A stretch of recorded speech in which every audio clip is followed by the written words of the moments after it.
Hello and welcome back to Granted Gardens. My name is Melissa and today we're going to take a walk through the garden. Y'all may notice that I am shooting 2 videos at once today, but hey, that's what you do when you homestead and have a full-time job.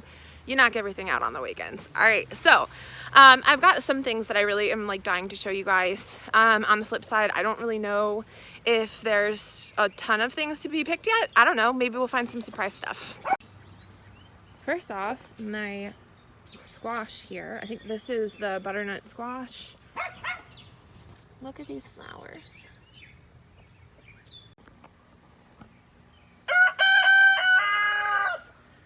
See, got a little baby here. Got a big one on this side here. And then another right back there. So these are 2 plants that I planted here at the base. I kind of have one going that direction, one going this direction. This one's starting to yellow. Squash bugs have been an issue. You can see here, this is what their eggs look like. I've been trying to hand pick, but Lord have mercy, they are everywhere. The loofahs that we have over here have finally started to grow up and over a little entranceway to the garden, which is pretty cute. Pretty cute. And you look here, we've got baby loofahs coming and ants. They seem to love this plant. Ooh, check this out. Isn't he pretty? My sunflowers finally opened up. They're not 20 feet tall, bummer, but they're still beautiful. And then this here is our spaghetti squash. We've got 3 going here. And if you're interested in what an adult squash bug looks like, let's see if we can focus. There's one. And here's a whole family of them. I don't know what to do, guys. Help. What do I do? What do I do? What do I do? Oh, look at this bee in here. Can you see him? He's all cuddled up. So precious. Gotta address those squash bugs. I need to go through what we have. I don't know what works for squash bugs. Gotta go through what we have and see if we've got anything. I'd like to stay organic as much as possible, so that's my goal. But I've got to show you guys these. So a while back in one of my videos, I had mentioned that I was growing these beans on this side of the trellis that I was super excited about, but they weren't doing anything. They're finally starting to do something, thank goodness. So this one that took off, these are Chinese red noodle beans. Look at how cool this is. My goodness. They are literally like as long as my forearm. Isn't that so cool? And they'll get like a little fatter than this and then it'll be time to pick them. I mean, this one's pretty long, so this is getting there, but aren't these neat? So I planted a bunch of them. You saw in one of my videos that I started some more from seed here at the bottom. So hypothetically, this arch is gonna be like draped in these long noodle beans. So this here is my pepper bed. This first row of peppers here, these are Jimmy Nordello peppers. And look at how massive they are. Like, they're huge. These are so cool. These are gonna turn red, so we're waiting for them to turn red before we pick them. But look at how loaded just like one pepper plant is. And so we've got 3 of them here. And they're just so awesome. This one here is massive. Look at the size of this. It's huge. So these are fun. We're gonna have plenty of these, so I need to figure out what I want to do with them, if I can maybe can them or something. These ones here are my banana peppers. Like, these are ready to go. Where's my basket? I said I brought it, didn't I? Where's my basket?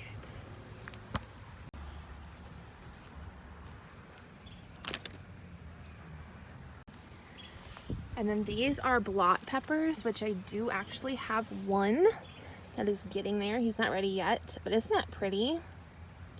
So neat. I'm excited for those. Those are new to me this year. I say that the blot pepper is new to me this year. Virtually all these peppers are new to me this year, actually.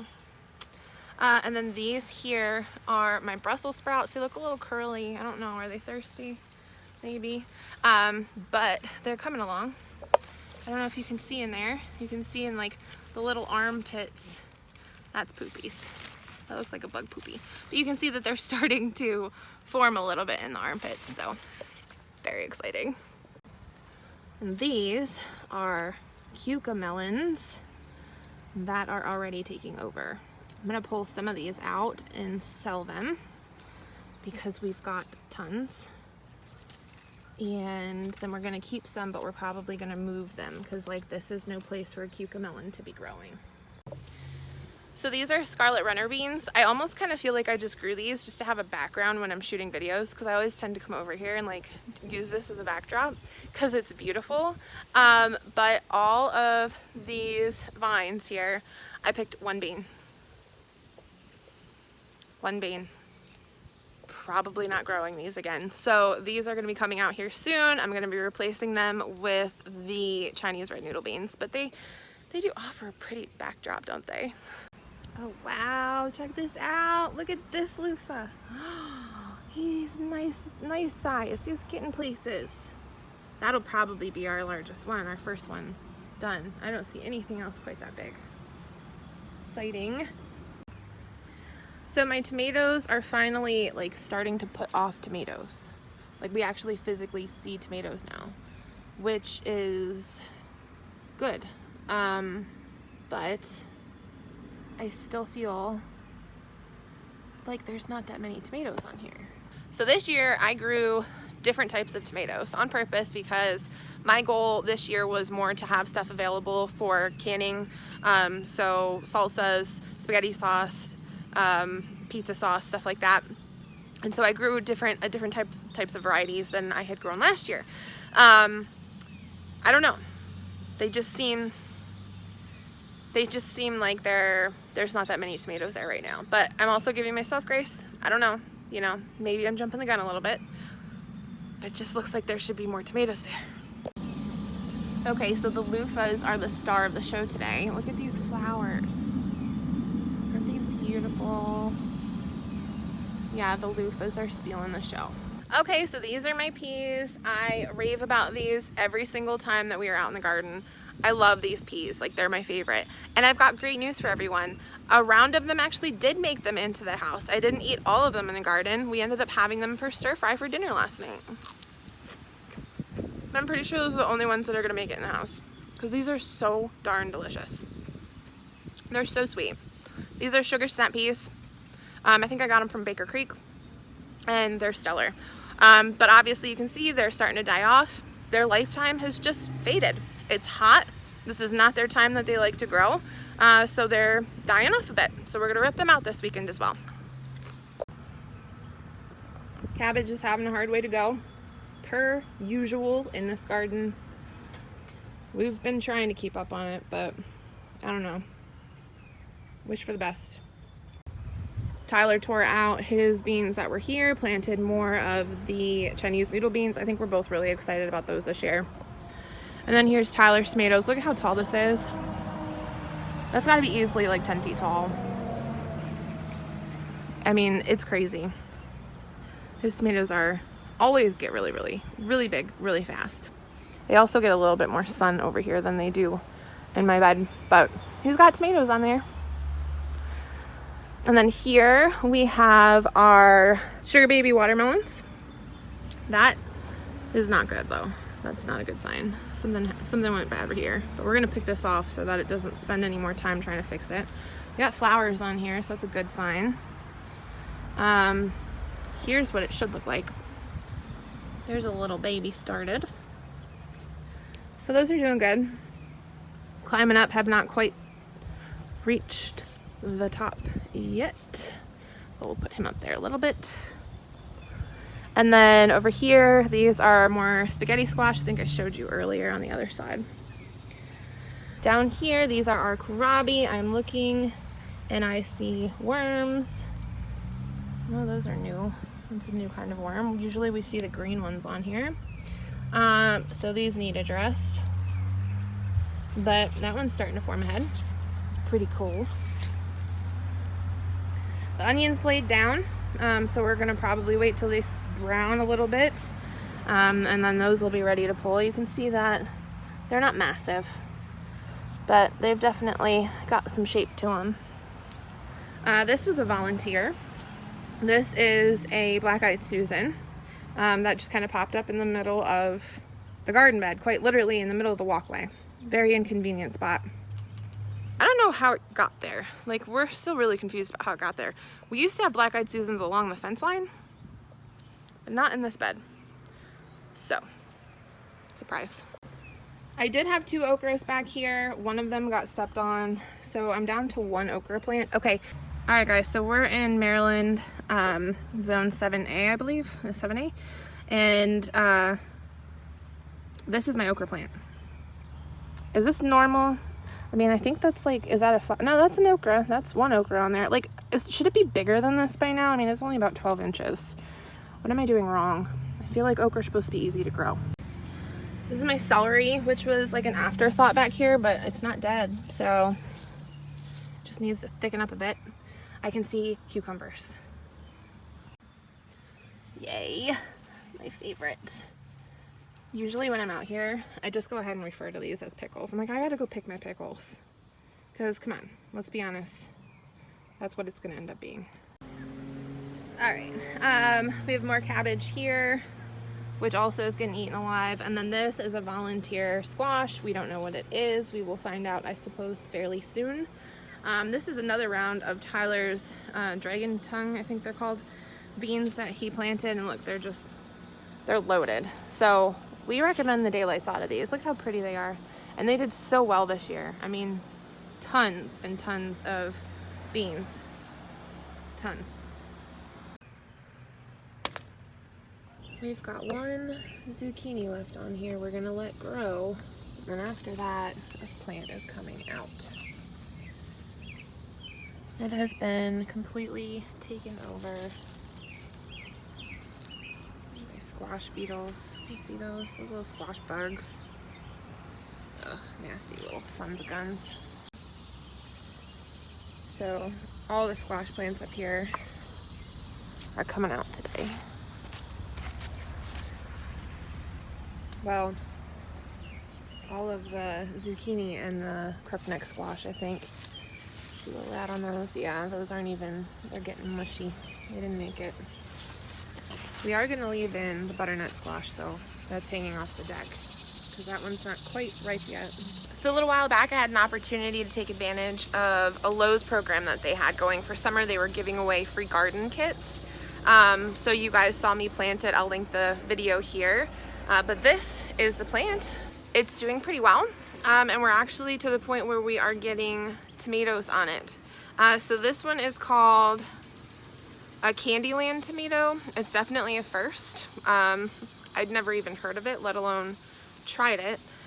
So they look like this. They're bitty, right? Super tiny. And they have like a really thick skin to them. And just a little burst of like a sweet flavor. I don't know, screams Fruity Pebbles to me a little bit. Just a little tiny one though. It's not a very heavy flavor. They're good, worth growing. I don't know that I like the really thick skin. That's a little much to chew on, but it was great for a free plant. I had fun growing it. I'm glad that it's finally producing. It's getting hot out here really fast, so I might be wrapping this up soon. But I just wanted to show you guys. I finally figured out what these pepper plants over here by the greenhouse are. So my situation this year was I labeled all of my pepper plants and I labeled them with a purple Sharpie. Don't do it. The purple Sharpies fade in the sun. So I had a ton of surprise peppers, but this one here, just by the way it's growing, you can tell that that's a Thai pepper, which I'm excited about. We grew these a couple years ago and they were awesome. Like they just tons and tons. This whole bush will fill up. And then this one over here is looking a lot like a green pepper. So I'm leaning that direction, but we'll wait and see as it gets a little bit bigger. And then I just have to do a special shout out to my sweet potatoes. How pretty is this? you even see it? I feel like the lighting's bad. But it's so pretty in this massive pot that I've got. I just think it looks so nice.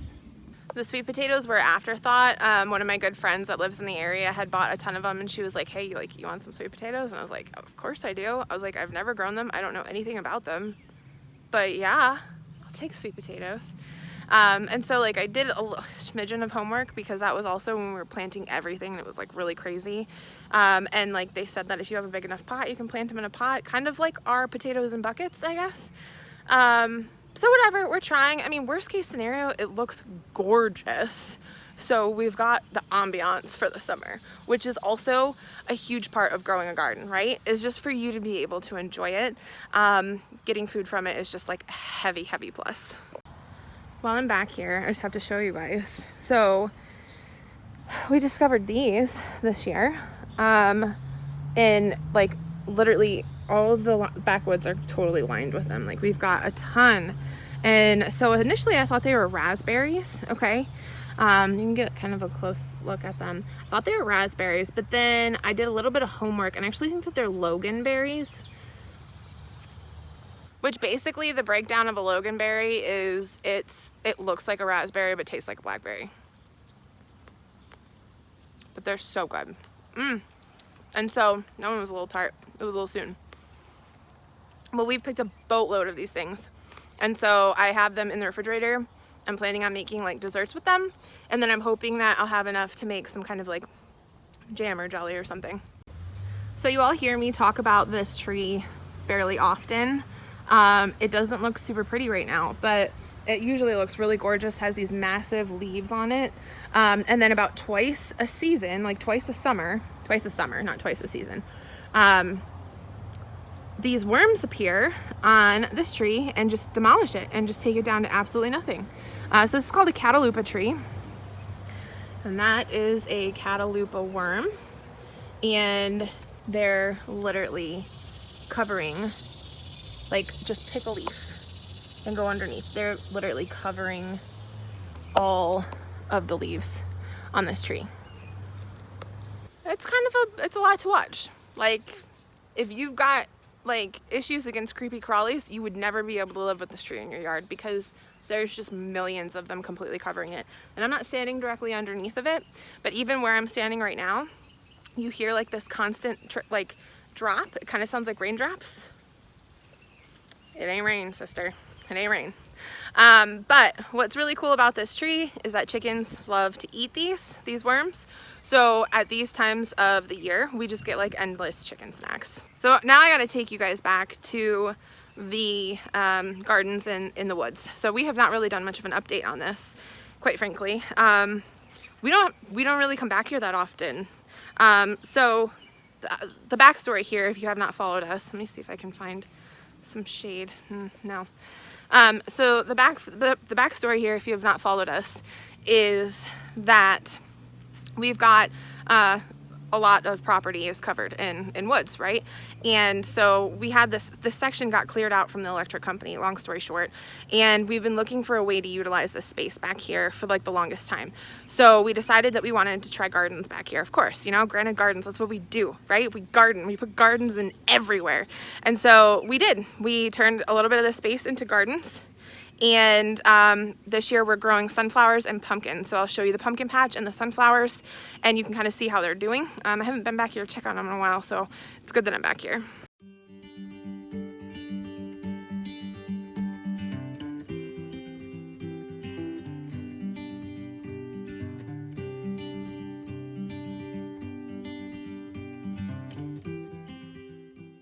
So you can see that this like viney stuff has completely taken over. Like it was bound to happen, but it's kosher. I think it actually looks pretty. It looks really nice, like very viney and decorative, right? So over here is the pumpkin bed, and behind me is the sunflower bed. So we're gonna jump in here and take a peek at them real quick.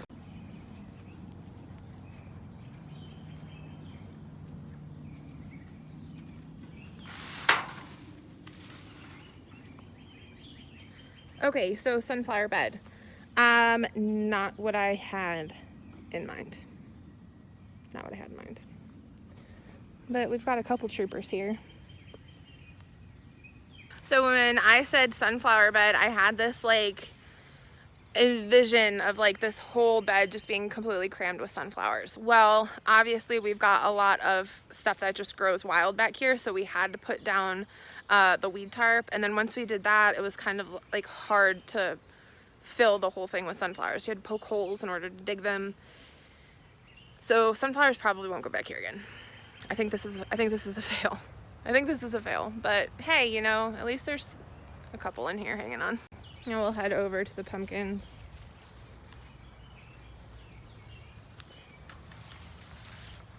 So this is our pumpkin patch. When we planted this, I think we said we had like 20-ish plants planted in here. And oh my goodness, what a win so far, right? Oh my goodness, what a win. So we don't have any pumpkins set yet, okay? It's still very early. But these guys are doing so magnificent back here. And look how they're just filling in, and isn't it beautiful? And we do have the weed fabric down, but that was fine with the pumpkins because you just plop them in their hole and then they vine and they take over and they look really pretty, right?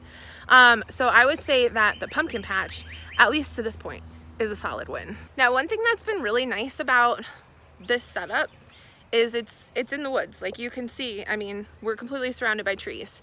Up top we have tiny opening, okay, tiny opening. It doesn't get a ton of sunlight back here, which is probably why the sunflowers aren't enjoying themselves so much, but it does get some light throughout the day. This is a space that we have that we wanted to use, and so this is how we're choosing to start experimenting with this space. I'm loving the pumpkins. The pumpkins are working well. Also, we've probably been out here maybe like 3 or 4 times to water, which is hard to do because we have to lug buckets from all the way up in the backyard back here, 5-gallon bucket by 5-gallon bucket to water this whole thing, and it takes a while. So that's the hardest part. But with it being surrounded by the woods and with the like semi-regular rain that we've had, we haven't had to water back here, and everything looks just fine. So I'd say this is a win. Speaking of water, this is a very amateur setup for collecting rainwater. So we have like one of those rain barrels. Tyler kind of put this together a couple weeks ago.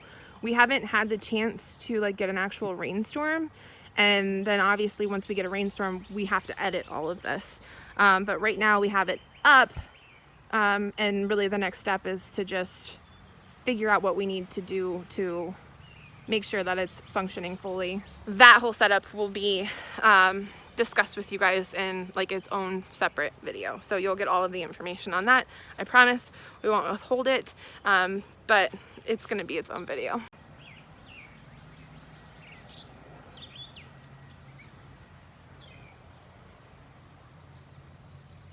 Alright guys, so that's all that I've got for today. Thank you so much for joining me through a quick walk through the garden. We got to harvest a few things. The next video that I have coming out, I'm going to be spending some time in the herb bed, which is right up there. It's hard for you to see. There you go. I'll be spending some time in the herb bed. I'm going to be showing you guys how I pick my herbs, and the process that I do for dehydrating, and how to properly harvest a lot of different kinds of herbs. So keep an eye out for that. If you guys have not already, please make sure that you like and subscribe. We appreciate you guys watching. As always, I look forward to sharing more with you soon.